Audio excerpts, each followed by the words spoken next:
Hello, everyone. Good evening. I hope you're all well. Nice to see you. Nice to see you, Lynn. Thank you for joining. And everybody else as well. I only mention Lynn because we see each other every week. So, welcome. Thank you for joining us for this first virtual Dharma Café with the CCN, the meditation and discussion group.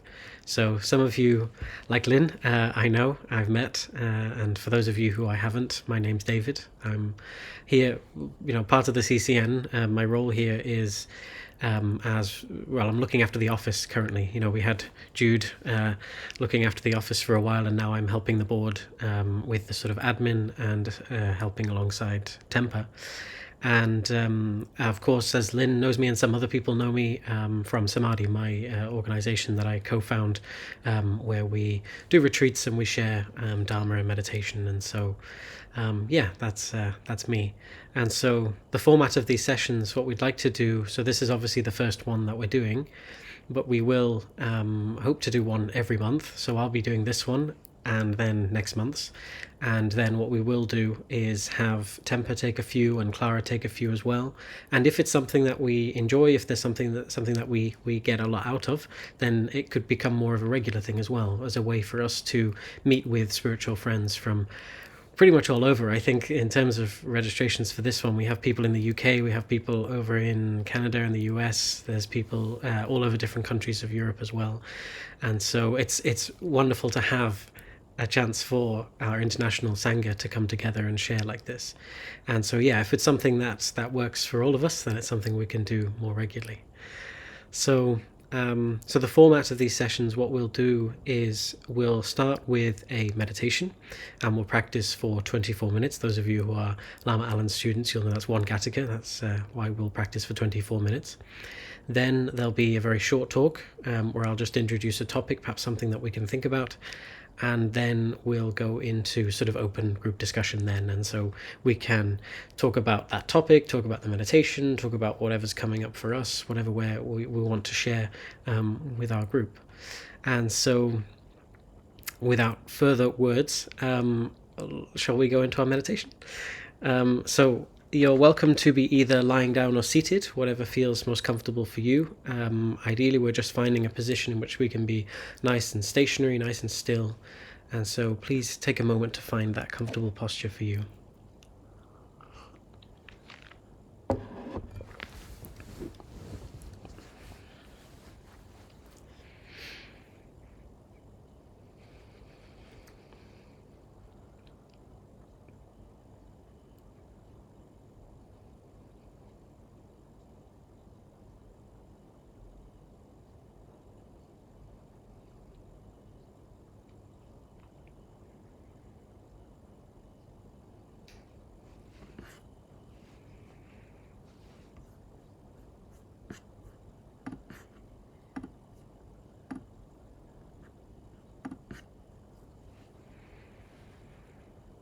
So taking a moment to find that comfortable posture.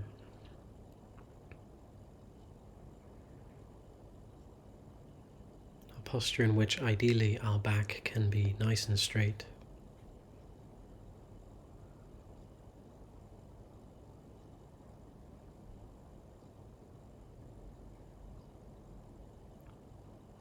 If we're seated, having the shoulders level, chin tucked in ever so slightly.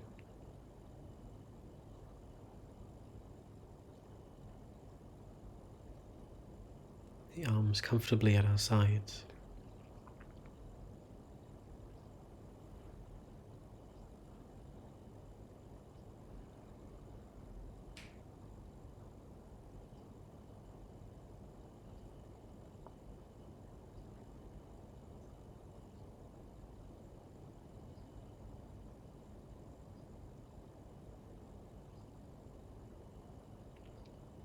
And then we can begin this practice by allowing our awareness to descend into the body.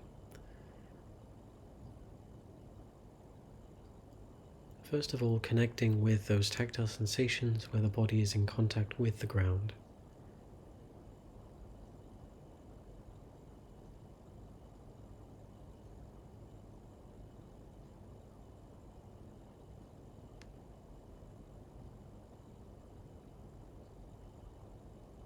So we're grounding our awareness in the present moment.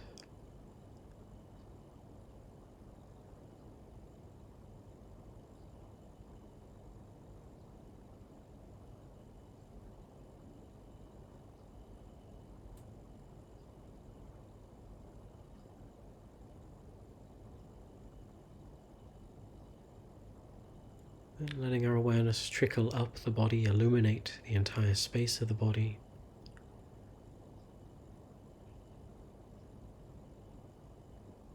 Becoming aware of all the sensations from the top of the head down to the soles of the feet.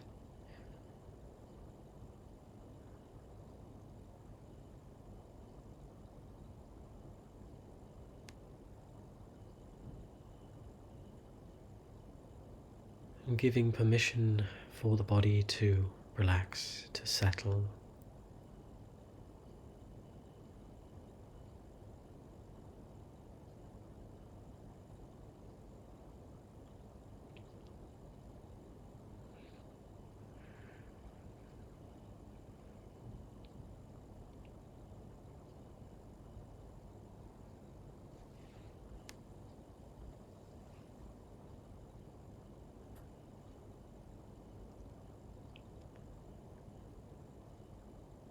And bringing that intention of relaxation especially to those target areas, such as the shoulders, the muscles of the shoulders.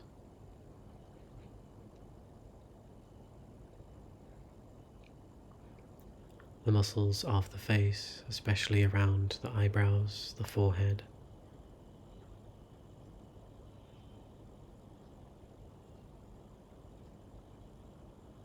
And the jaws.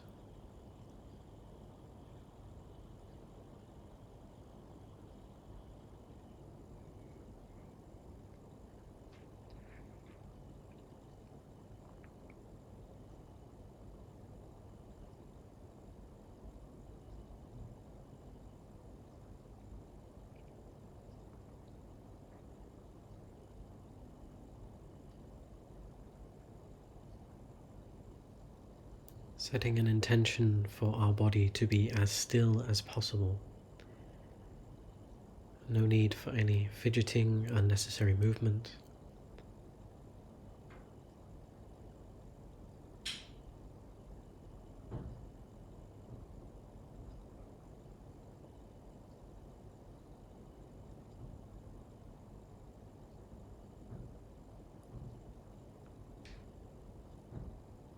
And if it helps us to settle a little bit further, we can take 3 very slow, deep breaths, breathing in through the nose and exhale through the mouth.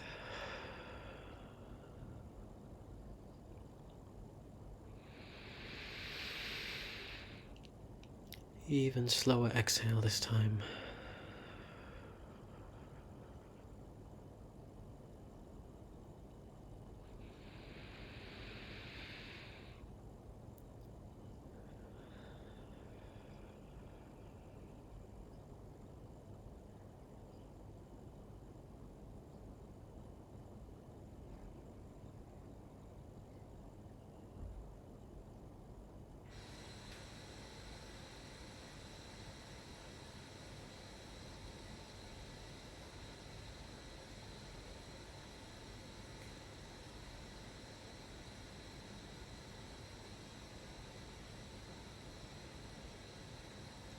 And with our body relaxed and settled, we can ride the wave of the out-breath, allowing the body to fully exhale, and with every exhale, relaxing more and more in the body, and also releasing thoughts, especially the mental chit-chat, talking to ourselves. As you breathe out, release that, let go, as if we were blowing them away with the out-breath.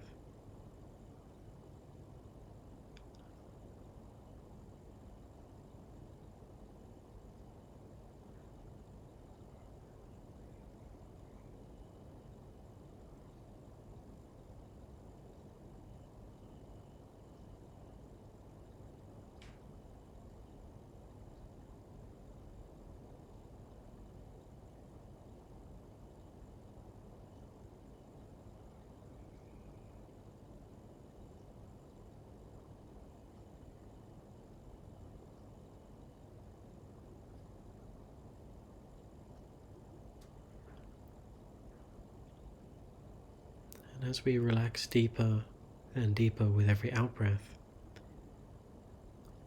we of course do this not at the cost of our wakefulness, our alertness. So remain brilliantly alert as you relax and soften breath by breath.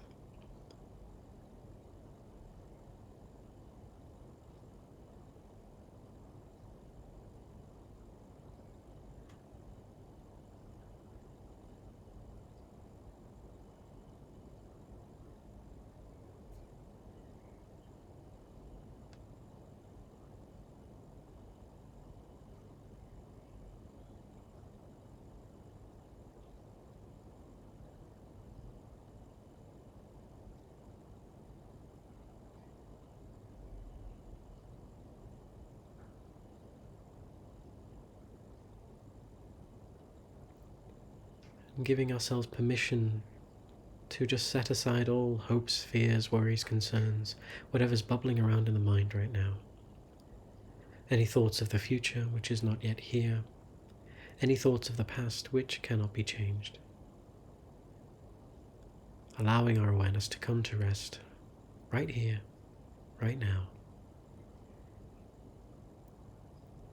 Mindful of and attending to the entire space of the body and all the various sensations and movements happening moment to moment in the body.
And now, whilst keeping our eyes completely disengaged, relaxed and soft,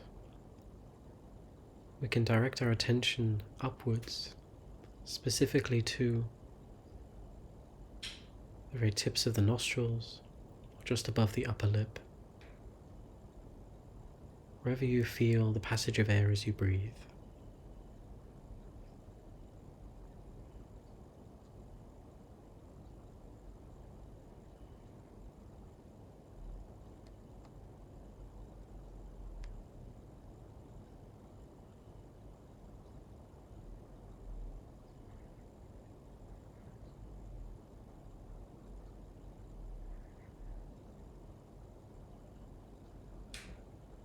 And once you find that target area, focus there single-pointedly as best you can, without distraction, without forgetfulness.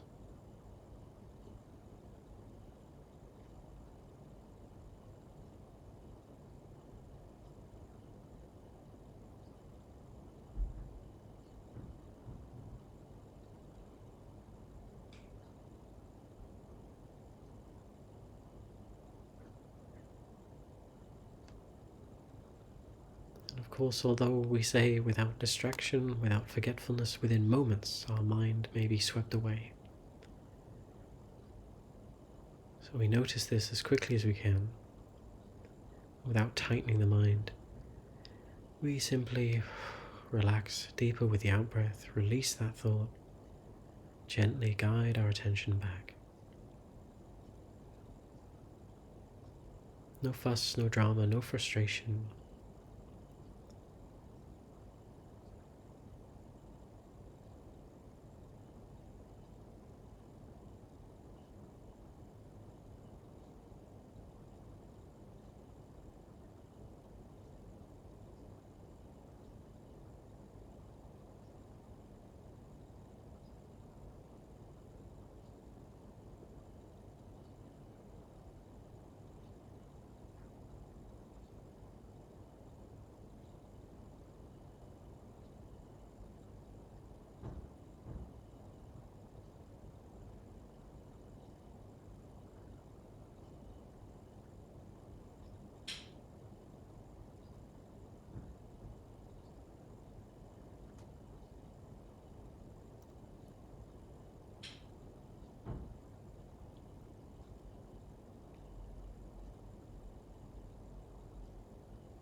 Using our introspection, checking up on our mind and our body, noticing if we are feeling more sleepy, more dull, mind becoming spacey, lazy. When that happens, we need to bring greater effort, greater clarity.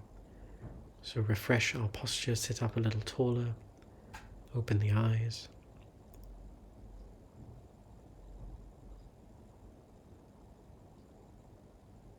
If instead we're noticing more distraction, more tension, more busyness of the mind, then we respond by relaxing deeper.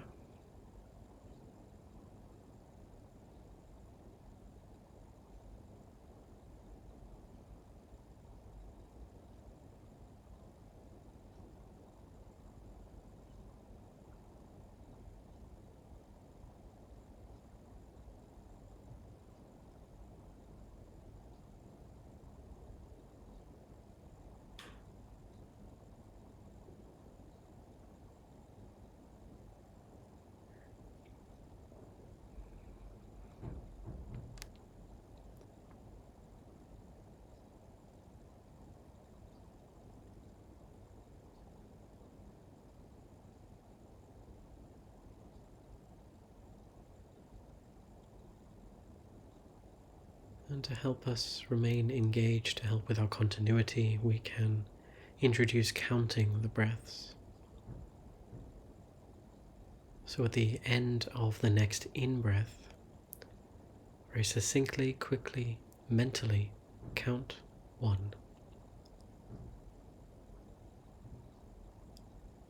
And at the end of the next in-breath after that, count 2. Now we can count 1 to 7, 1 to 7. And if we lose count at any point, we don't need to get stuck there, just bring ourselves straight back to number 1 and use these counts as regular reminders to be engaged, to be focused on the breathing.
We use this counting to quite literally take it one breath at a time.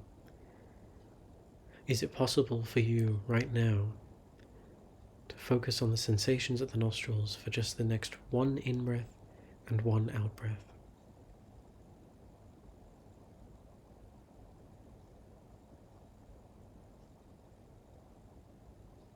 Most likely, yes.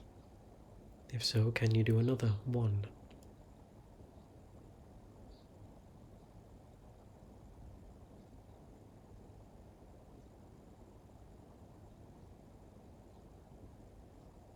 And then we see if we can do 2 in a row.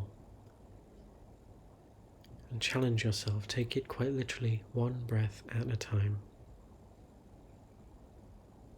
We'll continue for the remaining meditation in silence.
So then we can start to bring our practice to a close,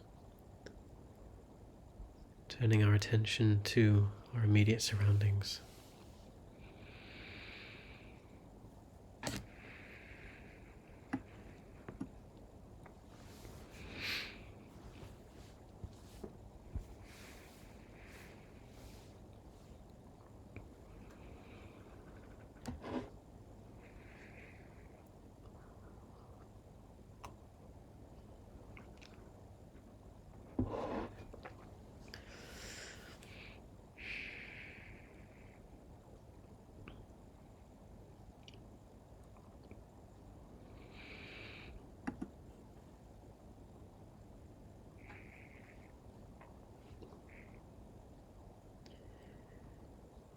So,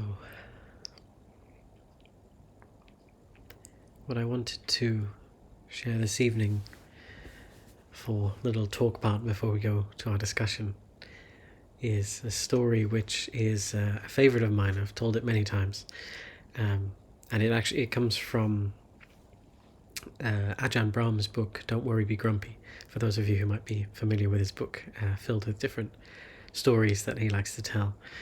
And so it's about a good nun and her patchy robe.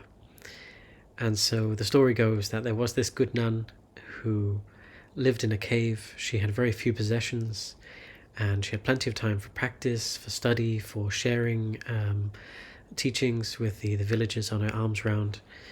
And this one day on the way back from her alms round, well, when she got back to the cave, she noticed that her spare robe had a hole in it. And so she found a spare bit of cloth and she started to sew this patch on.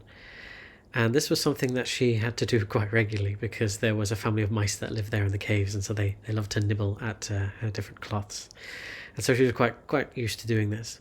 And this one time when she was sewing this patch, she thought, if I had a cat, then this cat would chase away the mice and that would keep the holes out of my robes.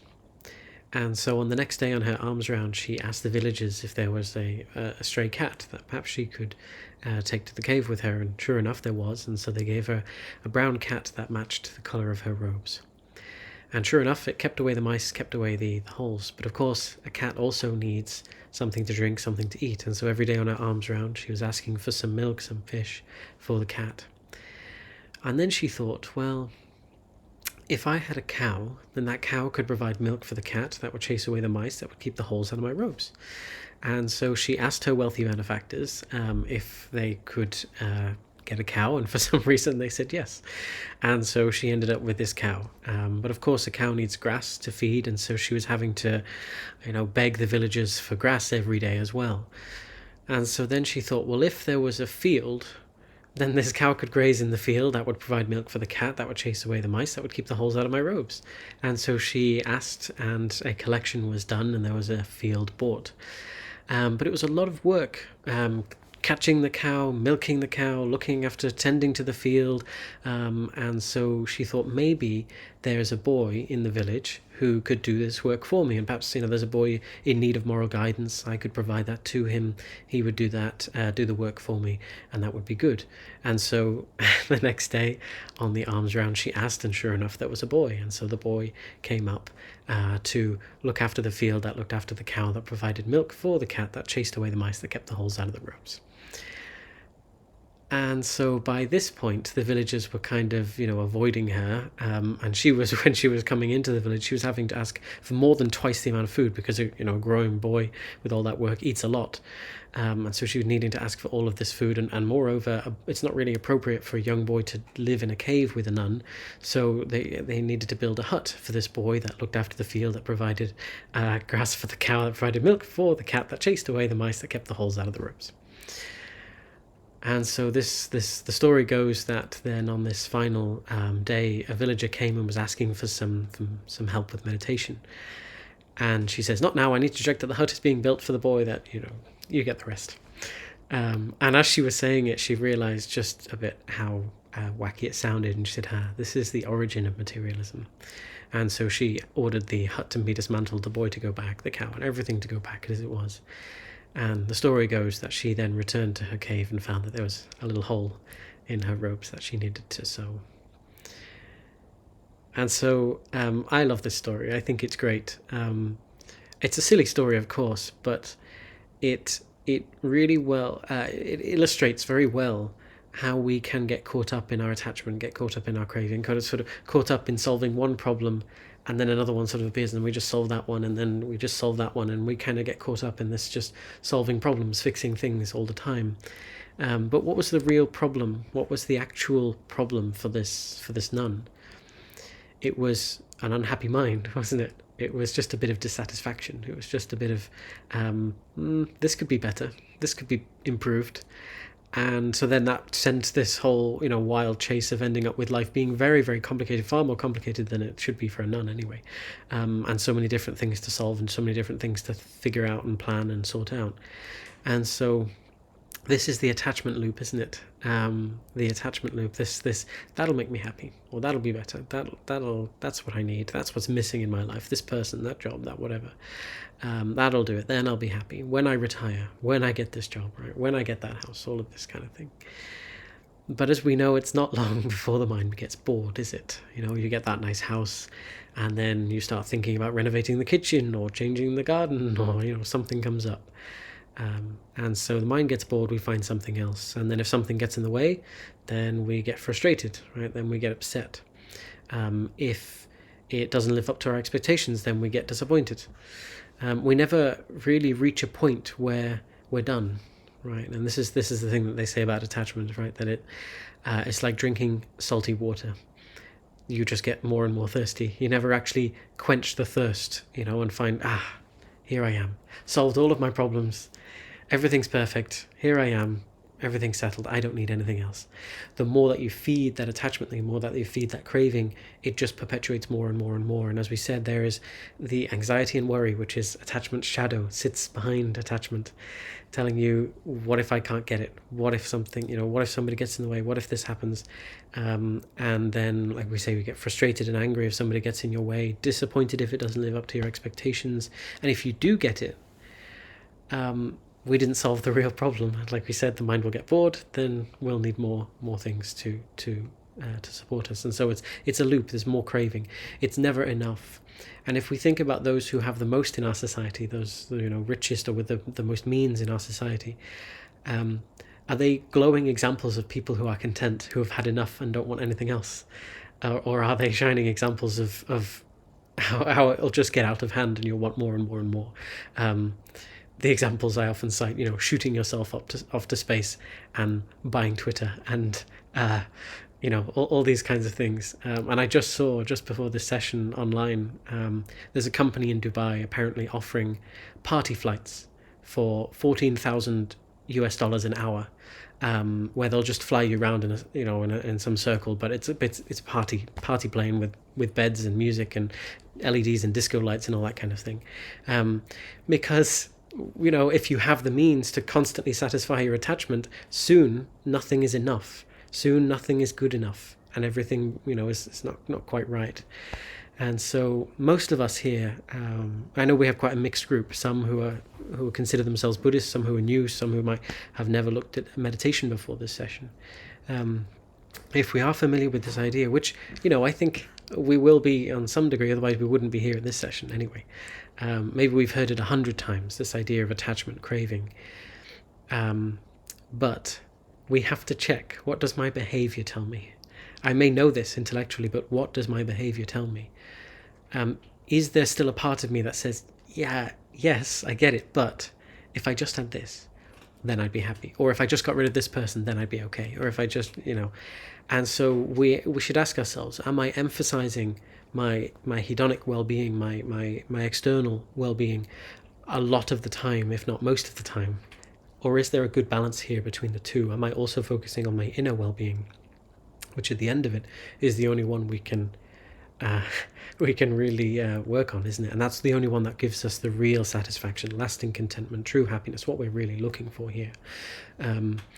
You will be solving problems until your dying day. We'll never actually, find that end of the rainbow just over the mountain, whatever wherever it is.